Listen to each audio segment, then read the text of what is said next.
Après, j'ai tout type de mariés qui m'appellent.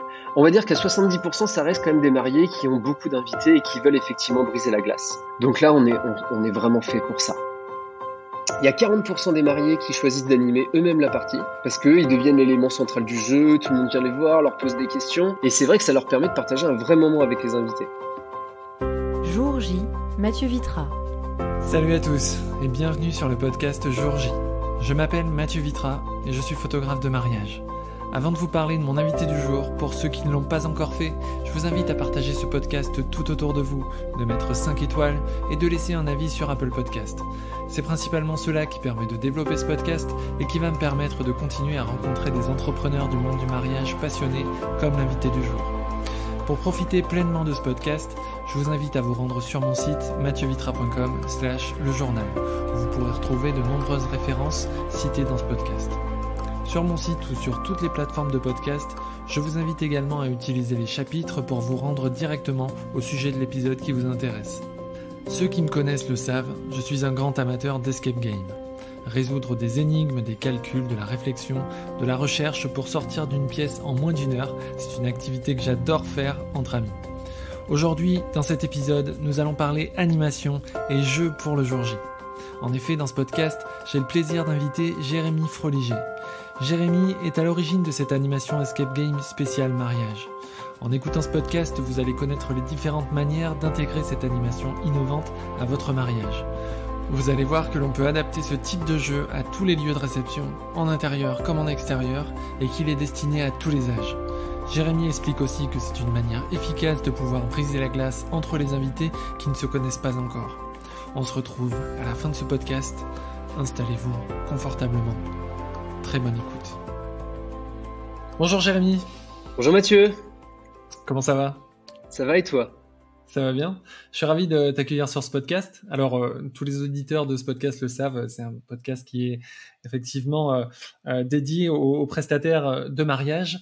Pour te dire un petit peu, pour me présenter un petit peu parce qu'on se connaît pas, je suis un féru d'escape game. Et quand j'ai vu que tu offrais ce type de service adapté au mariage, je me suis dit que c'était une super idée. Je vais te laisser te présenter. Je sais effectivement que tu as un autre poste que ce poste de créateur de cette activité.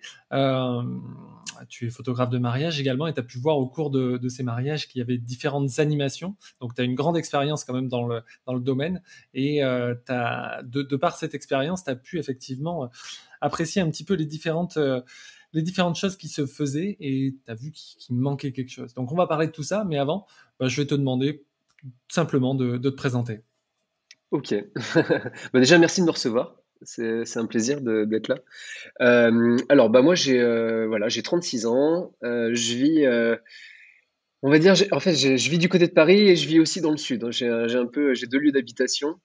Et du coup, oui, je suis prestataire de mariage depuis, on va dire, à peu près 10 ans. Donc, je suis photographe de mariage depuis 10 ans. J'ai fait mon premier mariage, je devais avoir 18 ans, et puis j'en ai 36, et puis professionnel depuis 10 ans, quoi. Voilà. Okay. Et puis voilà, et puis donc cofondateur, parce que je suis pas tout seul, de Wedding Game. Ouais. Donc Wedding Game, c'est une animation que tu as créée quand tu as vu effectivement différentes animations qui se faisaient sur les mariages que tu as pu couvrir. Il y a eu un déclic qui s'est fait. Déjà, initialement, toi, tu es un peu joueur, sûrement. Oui, moi je suis joueur, mais en fait, le déclic, il est pas venu, c'est pas venu de la passion du jeu, en fait. En fait, moi, je suis parti d'un constat simple, c'est qu'en tant qu'invité dans un mariage, ça m'est arrivé souvent d'être invité par un ami et de pas connaître grand monde au mariage. Je pense que ça va parler à beaucoup. Et en fait, qu'est-ce qui se passe? Souvent, on s'ennuie un peu. Moi, je suis désolé de le dire, mais c'est un peu comme ça que je le vis. La mairie, ok, on est content pour les mariés, mais quand on sort, on parle pas à grand monde. Cérémonie laïque, c'est pareil. Après, il y a le vin d'honneur, on va parler à 2-3 personnes. Mais c'est vrai que souvent, moi, j'ai été accompagné de ma femme. On est 2, donc c'est encore plus difficile, je trouve, d'aller côtoyer d'autres personnes que quand on est tout seul. Et puis en fin de compte, c'est quand on passe à table qu'on est souvent à côté de personnes qu'on connaît pas, parce que souvent quand on est invité dans un mariage de gens qu'on connaît pas, on nous met dans la table des gens qu'on connaît pas. Et puis en fin de compte, c'est là qu'on commence à parler à son voisin, qu'on se rend compte qu'il est super sympa et qu'on commence à passer une bonne soirée. Et du coup, je me suis dit, mais c'est pas possible en fait. On peut pas vivre ce type de mariage. Il faut réussir à briser la glace. En fait, il faut réussir à faire en sorte que les gens se regroupent avant le repas. Alors du coup, il y a plein d'animations qui existent déjà, et je dénigre pas du tout, qui sont très bien, comme des magiciens, des chanteurs, mais c'est pas des animations qui vont rassembler les gens. En tout cas, pendant le vin d'honneur. Hmm. Voilà. Et du coup, bah voilà, un jour, je suis au téléphone avec un ami qui est concepteur d'escape game, qui s'appelle Gauthier. On est au téléphone ensemble, il me parle de son boulot, et là, je sais pas, j'ai comme une idée au téléphone, je suis avec lui, je dis, mais Gauthier, attends, j'ai une idée. Je suis sûr que par rapport à tout ce que tu me dis là, je suis sûr qu'on peut réussir à créer un escape game pour mariage. Voilà. Donc c'est venu d'un coup de fil tout simple qui a duré 20 minutes et puis bah qui devient aujourd'hui notre passion quoi. Voilà. Ça fait combien de temps que cet appel-là, Et il ben a en eu fait lieu? on est parti sur 1 an de recherche et développement et maintenant ça fait 3 ans qu'on commercialise donc c'était il y a 3-4 ans quoi. D'accord. Parce Voilà. qu'effectivement, Ouais. le marché de l'escape game, le développement en France, alors je sais à l'origine, c'est plutôt asiatique. Tout ce qui est, tout ce qui est salle, enfin, jeu en salle comme ça, jeu d'évasion, ça s'est beaucoup développé en Asie, au Japon notamment, et c'est venu en France effectivement un peu plus tard.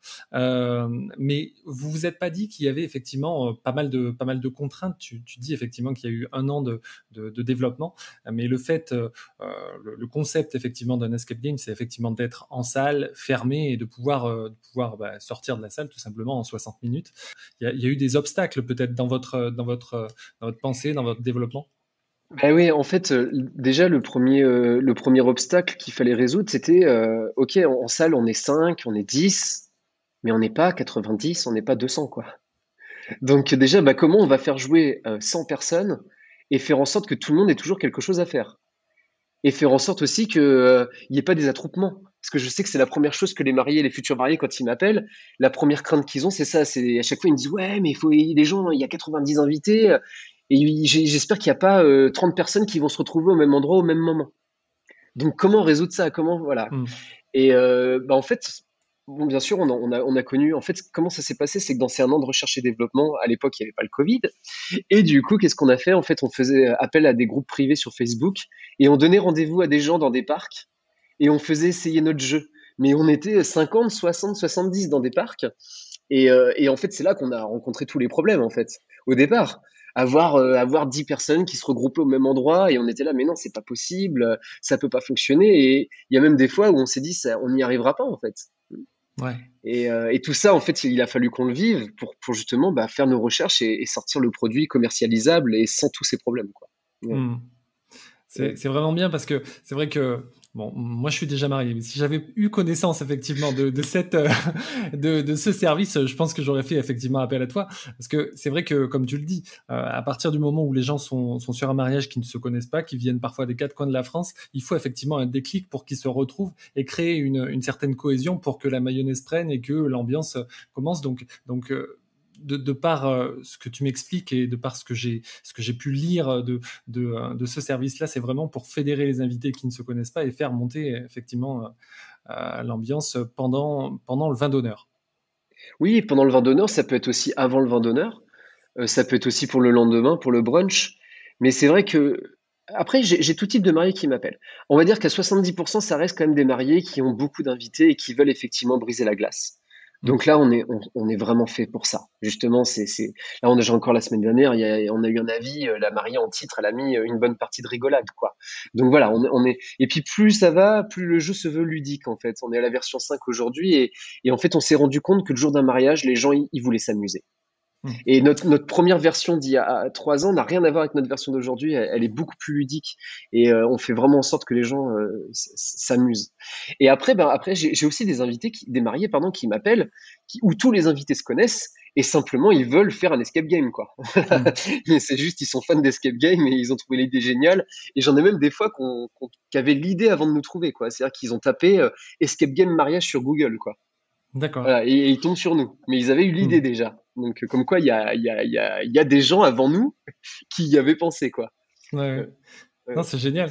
C'est génial. Et alors, donc, pour rentrer un peu dans le vif du sujet et pour être très concret, les invités ou alors peut-être leurs proches veulent faire appel à toi ou à tes services. Comment ça se passe? Ils t'ont trouvé sur Google, ils ont visité ton site et ils sont effectivement intéressés. Donc, ils t'appellent, il y a un premier rendez-vous. Comment ça se passe? Ouais, généralement, bon, il y a le formulaire de contact sur le site. Donc, et souvent, ça commence par beaucoup de questions. Donc là, dans 99,9% des cas, on propose effectivement un rendez-vous téléphonique. Après, ça peut être un Skype, un Zoom, ce que le client préfère, ce que les futurs mariés préfèrent. Et puis, bah, effectivement, suite à ces appels, on répond à toutes les questions. Et puis, après, c'est un paiement en ligne, hein. Les gens peuvent réserver directement en ligne. Jour J, Mathieu Vitra, photographe de mariage, avec Jérémy Froliger. Comment tu décrirais un petit peu le jeu de manière générale? Parce que c'est vrai qu'on a conscience, comme je le disais au début, de comment ça se passe en salle, mais comme tu le disais, on est généralement en comité restreint. Là, effectivement, il peut y avoir 60, 80, 100 personnes. Comment ça va s'adapter dans un domaine ou en extérieur, en intérieur? Comment ça va se présenter en fait? Bah, en fait, déjà, il faut savoir que c'est une boîte qu'on envoie qui est clé en main. Donc, les futurs mariés, ils ont rien besoin d'ajouter à l'intérieur. L'ensemble des éléments qu'elle contient va vraiment pouvoir faire jouer tous les invités pendant 1 heure. D'accord? Et en fait, nous, la seule chose qu'on a besoin de savoir, c'est savoir combien il y a d'invités, pardon. Et à partir de là, en fait, nous, c'est simple, c'est que si le lieu peut les accueillir pour 100 personnes, alors nous, on pourra les faire jouer pour 100 personnes. Voilà. Oui. C'est comme ça qu'on peut s'adapter pour tout type de lieux et d'événements d'ailleurs aussi. D'accord. Il va y avoir différentes boîtes que tu vas envoyer en fonction du nombre de personnes. Ouais, c'est ça. Et avant, on avait une boîte d'intérieur, une boîte d'extérieur, et maintenant, c'est la même boîte qui fait les deux, intérieur et extérieur. Donc, c'est-à-dire que, je sais pas, les mariés pensaient le jouer en extérieur, il pleut, ils peuvent encore jouer en intérieur quand même. Est-ce que selon l'âge, selon les niveaux, il va y avoir aussi une boîte différente ou un niveau de difficulté différent? Parce qu'on sait, hein, effectivement, en fonction de l'intérêt et puis en fonction des capacités aussi, il faut bien le dire, c'est pas forcément donné à tout le monde de pouvoir aller jusqu'au bout. Donc, comment ça va s'adapter ça? Bah, en fait, avant, on avait plusieurs niveaux. On avait niveau très difficile, niveau intermédiaire et niveau facile intermédiaire. Mhm. Et en fait, on s'est rendu compte que c'est très difficile en fait à jauger. Même si le client, lorsqu'il nous appelle, il nous dit, bah, par exemple, moi, on a déjà été appelé par une mariée qui travaillait dans une salle d'escape game. Ils étaient 40 à son mariage. Il y avait les 25, c'était ses collègues de boulot et son patron. D'accord? Bon, bah, qu'est-ce qu'on s'est dit? On va leur mettre la boîte niveau très difficile. Bien Normal. sûr. Et bah, ils ont vraiment galéré, quoi. Ils nous ont appelé, ils nous ont dit que c'était vraiment très difficile. Donc, comment on jauge ça? Ça a été la vraie difficulté. Et à l'inverse, il faut pas non plus que ce soit trop facile parce qu'il faut pas que le jeu il se plie en 20 minutes. Donc, on a résolu ce problème-là. C'est qu'en fait, désormais, maintenant, il n'y a plus plusieurs niveaux. C'est-à-dire qu'on n'a pas à choisir. Et en fait, durant la partie, et bah, tout simplement, en fait, on va avoir la possibilité soit d'aider les gens un peu plus rapidement. C'est-à-dire que l'objectif, c'est que les gens qui connaissent pas et qui, encore une fois, ils sont là le jour d'un mariage, il faut que ça soit familial, il faut rester dans l'amusement. Et ces gens-là vont pouvoir rester dans l'amusement. Par contre, à l'inverse, ceux qui sont des férus d'escape game et qui n'ont pas envie d'être aidés et qui justement ont envie de foncer, eh bien, ils vont être aidés un peu moins souvent, en fait. Voilà. D'accord. Donc, du coup, il n'y a plus plusieurs niveaux. Et le record avec cette boîte-là, il s'est fait à 43 minutes l'année dernière et ils ont été aidés. Quand tu dis ils ont été aidés, parce que dans une salle, on a parfois des écrans, on a parfois des haut-parleurs du Game Master qui va justement donner quelques indices sur les endroits cachés. Il va y avoir cette aide-là. Comment ça va se passer Ben, en fait, nous, ce qui se passe, c'est que nous, on se déplace pas. C'est une boîte qu'on envoie. Donc, du coup, il va y avoir quelqu'un pour animer et ça va être. Alors, il y a 40% des mariés qui choisissent d'animer eux-mêmes la partie D'accord. parce qu'ils deviennent l'élément central du jeu, tout le monde vient les voir, leur pose des questions. Et c'est vrai que ça leur permet de partager un vrai moment avec les invités. Et après, on a 60% voilà, des mariés qui délèguent ce travail-là sur les témoins, des amis, etc. Et du coup, en fait, tout simplement, le Game Master, il aura durant la partie, il aura en sa possession des cartes indices qui sont fournies dans la boîte. Hein, voilà. D'accord. Et les invités vont être au courant qu'à tout moment, ils ont la possibilité de se faire aider. Et d'ailleurs, on préconise des gages, des choses comme ça pour un petit peu les embêter. Et puis, il va les aider aussi dans la fouille. Alors, c'est une sacrée préparation quand même, parce que c'est vrai que ça dépend des mariages, mais il peut y avoir effectivement des mariages en petit comité, des mariages dans des domaines assez grands. Ça nécessite effectivement une installation particulière, le fait de pouvoir mettre certains objets à certains endroits, en fonction du thème aussi. Il va y avoir, on va en parler un petit peu plus tard du thème, mais au niveau de la préparation, ça demande pas mal de temps, pas mal d'investissement des préparateurs. En fait, tout est fait, on a tout pensé pour que l'ensemble de la préparation se fasse en amont du mariage. Donc en fait, quand les mariés, ou la personne, le game master, va recevoir la boîte qu'on envoie un mois avant la date du mariage, là, il va y avoir à peu près 1 heure et demie de préparation. Donc il y a quand même un travail important, entre guillemets, où il faut vraiment penser et comprendre le jeu. Et après, le jour J, tout est fait pour que ça soit le plus rapide possible. Et là, il faut compter 15 à 20 minutes seulement d'installation parce qu'effectivement, il y a des objets qui vont être à cacher. Voilà. Ok. Mais après, même si le lieu est grand, ça sert à rien de cacher sur un espace trop grand, justement. Ce qu'il faut, c'est bien cacher les objets, délimiter une zone raisonnable, parce qu'encore une fois, le jeu dure qu'1 heure, en fait, donc c'est super rapide, en fait. On a Mhm. l'impression que c'est long, mais c'est très rapide. Donc, faut pas Ouais, faut pas qu'il y ait une demi-heure de fouille, quoi. ouais, c'est Sinon, sûr. les gens n'arriveront jamais à terminer au moins d'1 heure. Ouais. C'est certain. Et donc tu dis que de plus en plus, les mariés, enfin pas de plus en plus, mais une bonne partie des mariés sont au centre de cette organisation, parce que généralement, effectivement, c'est eux qui sont les plus, comment dire, les plus férus de cette activité. Si c'est pas eux, quel type de personnes tu vas préconiser pour cette préparation? Est-ce qu'il va y Bah, avoir peut-être la wedding planner ou alors le témoin ou... alors, en fait, nous, l'avantage, c'est qu'on demande aucune compétence technique à cette personne-là. Ça peut être n'importe qui. Moi, j'ai eu des adolescents qui l'ont fait pour leurs parents. J'ai eu des grands-parents qui l'ont fait pour leurs enfants. La seule chose qu'on va demander, c'est que ce soit des personnes qui aient le sourire, qui soient avenantes, et qui aient envie de le faire. Voilà. Maintenant, la wedding planner, effectivement, elle peut s'en occuper. Maintenant, il faut faire attention parce que pendant 1 heure, elle est focus sur le jeu. C'est-à-dire que Mhm. pendant 1 heure, elle pourra pas faire autre chose. Donc, généralement, les wedding planners qui le font, elles le font parce qu'elles sont 2, 3, 4 sur le mariage. Et généralement, elles vont aussi, attention, et c'est normal, elles vont pour la plupart le facturer aussi Ouais. à la mariée. Le fait d'animer, parce que ça reste une prestation en supplémentaire quand même pour elle. Ouais. Jour J, Mathieu Vitra, photographe de mariage, avec Jérémy Froliger. On a dit effectivement ça dure 1 heure et le but c'est effectivement de fédérer, et toi tu préconises davantage de le faire effectivement avant le vin d'honneur, c'est ça? Ouais, en fait, c'est un jeu que je préconise de faire le plus rapidement possible, quand on peut le faire. Parce que comme c'est un jeu qui est brise-glace, en fait, plus rapidement on va le faire, et puis plus rapidement on va fédérer en fait les invités entre eux. Hmm. Donc, si on imagine le faire avant le vin d'honneur, les gens ils vont apprendre à se connaître durant la partie. On va créer une super énergie. Et durant le vin d'honneur, en fait, c'est un peu comme quand on sort d'Escape Game. Il y a l'après-jeu, quoi. On continue, en fait, à en parler. Ah, t'as fait ça, j'aurais dû faire ça, On j'ai vu, ils ont fait débrief. ça, et le débrief, quoi. Et puis, comme c'est une compétition entre les différentes équipes, ça va se charrier un petit peu. Enfin, et en fait, tout ça, ça fera partie du vin d'honneur, quoi.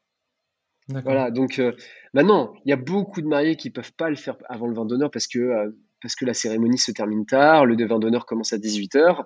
Et dans ces cas-là, ce que je préconise, c'est de le faire 1 heure avant le passage à table. C'est-à-dire on va lancer son vin d'honneur, on laisse les gens boire, manger tranquillement parce qu'à un moment donné, c'est ce qu'ils vont vouloir, c'est normal.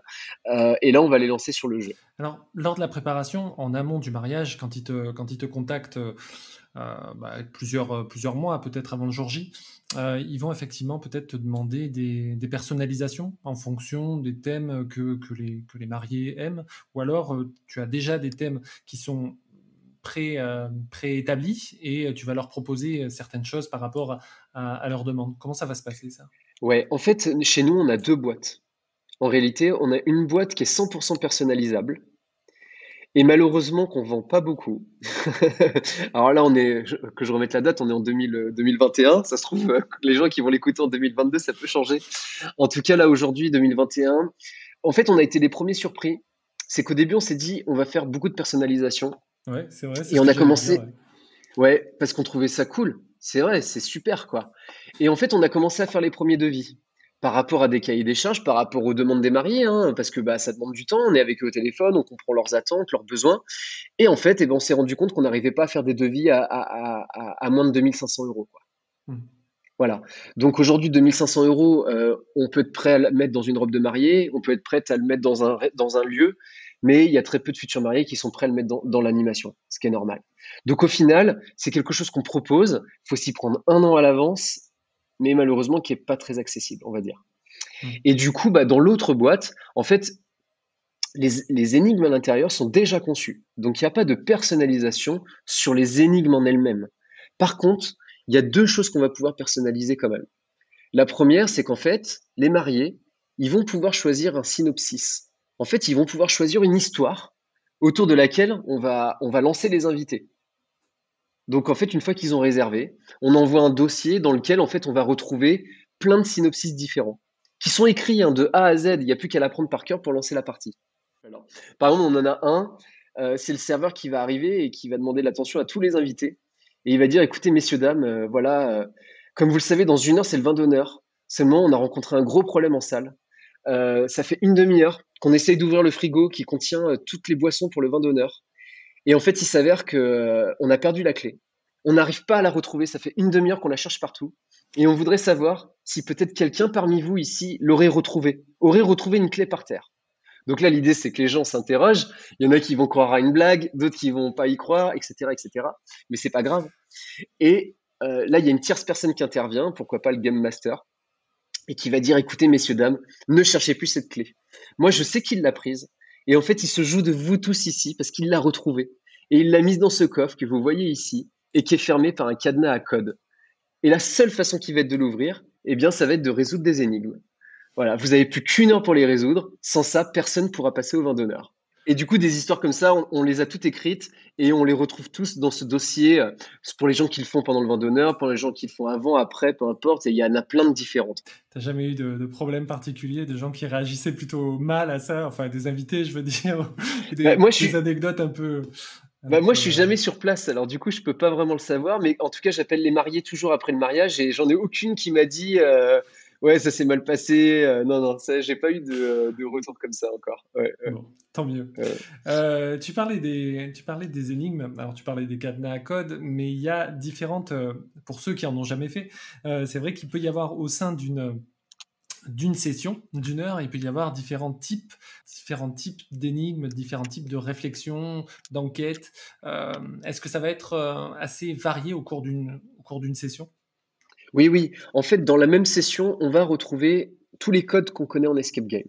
Donc, il y a de la fouille, il y a de l'enquête, il y a de la réflexion, il y a de la manipulation. Il y a aussi une énigme qui est olfactive, qui fait donc appel à l'odorat. Et là, normalement, pour la saison prochaine, on aura une énigme gustative. On passe de l'un à l'autre, d'un moment à un autre. En fait, encore une fois, c'est super ludique, quoi. Et de toute façon, l'énigme que les gens préfèrent, c'est l'énigme du parfum, avec l'énigme olfactive. Voilà, les gens adorent ça en fait. Ils adorent toutes ces choses-là et c'est pour ça aussi qu'on a envie de créer l'énigme gustative parce que ça se rejoint un petit peu. Ça fait appel au sens, donc c'est intéressant. Ok, très bien. Est-ce qu'il va y avoir des projets par rapport à ce projet-là pour développer encore ce jeu ? Bah ouais, de toute façon, nous, on se développe avec les demandes. Dans le sens où on connaît, tous les ans, on connaît en fait, pour être concret, la première année, on finit à 150 mariages. La deuxième, on finit à 400. Et là, on commence la 3e saison, on est déjà à 1000 mariages. Donc en fait, plus les années avancent et plus on double, on triple les demandes, les mariages. Et en fait, nous, on avance avec ça, en fait. On essaye de faire évoluer le produit par rapport à, forcément, plus on a de demandes, plus on a les moyens aussi de faire ce genre de choses. Et on a vraiment cette volonté de faire grandir le jeu avec nous, en fait, avec les mariés, du coup. Et aujourd'hui, on est à la version 5. Le design, il a rien à voir avec la première boîte. Les jeux non plus. Et ouais, de toute façon, après, là, on est en train de se développer pour les anniversaires, pour le corporate. Enfin voilà, il y a tout ça aussi qui arrive autour. Mais bien évidemment, ouais, on est toujours en recherche en fait. Et de toute façon, d'une année à l'autre, les énigmes sont toujours différentes parce qu'on a déjà des gens qui ont joué l'année dernière et qui se retrouvent à se marier cette année et qui nous appellent. Donc il faut que les énigmes aussi soient différentes d'une année à l'autre, quoi. Oui, tu le disais, effectivement, c'est ouvert pas que au mariage, c'est ouvert aussi aux enterrements de vie de garçon, aux enterrements de vie de jeune fille, évidemment, mais Oui. aussi au corporate. Le VJF, on est beaucoup appelé. Ouais. Comment ça se passe? Est-ce que vous avez aussi des thèmes qui sont dédiés à ça? Pour l'entreprise, ça va être évidemment différent, peut-être, j'imagine. Oui, en fait, on a des boîtes spécifiques pour chaque événement, en fait, avec des choses qui changent, mais les énigmes dans la saison sont toujours les mêmes. Après, c'est plus le design qui va évoluer et les histoires qui vont être différentes, mais les énigmes en elles-mêmes sur une année, ça reste les mêmes. Ouais, en fait, on adapte tout très facilement. Bon alors, avec plus de 1000 mariages, tu me dis, maintenant, il y a effectivement pas mal de sessions qui sont passées au cours de tous ces mariages. Tu dois forcément avoir des histoires, des anecdotes un peu croustillantes par rapport à tout ça, non? Ouais, moi, en fait, je sais pas si c'est croustillant, mais en tout cas, on a reçu une demande particulière d'une future mariée, en fait, qui a commandé la boîte, en fait, pour faire jouer ses invités et son mari, qui n'allait pas être au courant qu'il allait se marier. Donc, je m'explique. Ouais, en fait, le mari pense arriver pour son anniversaire. On est le matin. Les invités sont là, ne sont bien sûr pas au courant qu'il va y avoir un mariage. Sauf qu'en fait, la mariée a tout organisé dans son coin. Et en fait, à la fin de l'escape game, elle va faire sa demande. Wow. Et si... Alors, elle me dit, je l'ai au téléphone, parce que c'est pas encore repassé, hein, ce truc-là. Et elle me dit, bah ouais, en fait, je sais même pas s'il va accepter. Donc, bon, elle dit, je pense qu'il va accepter, j'en suis même presque sûre. Et en plus, elle me dit, mon mari, enfin, mon futur époux, adore les surprises. Et elle me dit, bah voilà, là, il va me dire, j'accepte. Et je vais lui dire, bah écoute, chérie, on se marie cet après-midi. Voilà. Wow. Le mariage est tout organisé, c'est parti. Ton costard est là, on y va, quoi. Voilà. Donc, j'aurai pas l'occasion peut-être de te le raconter en podcast, mais si un jour j'ai l'occasion, je raconterai la suite pour savoir comment ça s'est passé. Avec plaisir, je te réinviterai, il n'y a pas de souci. Bon, super. On peut te retrouver donc sur weddinggame.com.fr .fr. Weddinggame.fr. Ouais. T'as un compte Instagram également? Oui, soit en tapant Wedding Game, sinon vous tapez Escape Game pour mariage et vous tombez sur nous. Super. Tout simplement. Ouais. Et ben, c'était un plaisir, Jérémy. Bah oui, également. Merci beaucoup. Merci de m'avoir reçu. À bientôt. À bientôt alors. Merci. Voilà, j'espère que cet épisode vous a permis d'en savoir plus sur cet escape game spécial mariage. Un grand merci à Jérémy d'avoir accepté de participer à ce podcast. Vous pouvez retrouver beaucoup d'informations en lien avec ce podcast sur mon site mathieuvitra.com/lejournal. Pour soutenir ce podcast, n'hésitez pas à partager cet épisode sur vos réseaux sociaux, Instagram, Facebook, LinkedIn, et à mettre 5 étoiles ainsi qu'un commentaire sur Apple Podcast. C'est très important pour moi. Parlez-en autour de vous et abonnez de force toute votre famille et tous vos amis. Je vous retrouve dans un prochain épisode. Et n'oubliez pas, faites ce que vous aimez, aimez ce que vous faites. À bientôt.